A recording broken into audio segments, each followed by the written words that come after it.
Hey guys, this might just be the biggest leak yet about the iPhone SE 4. If you've been waiting for a major upgrade in Apple's SE series, this could be the moment. The latest leaks suggest the iPhone SE 4 might finally bring the redesign we've all been hoping for, and it's sparking serious excitement in the tech world.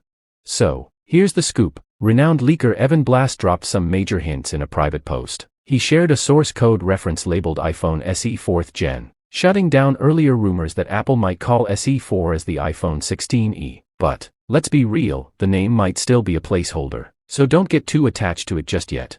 The real bombshell. Blass also shared an image showing the iPhone SE 4 rocking Apple's Dynamic Island, a feature that's only been available on the high-end iPhone Pro models and newer iPhones. If this leak is true, it means the SE series is finally ditching its outdated thick bezels and jumping into Apple's modern design era. That's right, no more iPhone 8 vibes.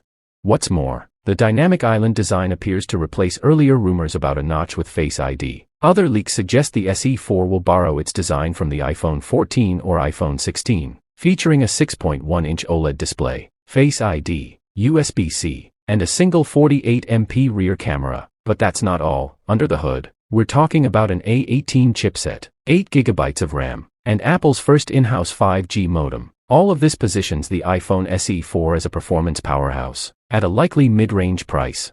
The expected launch, March or April 2025. However, with all these upgrades, the price might climb higher than the SE's usual $429 starting point.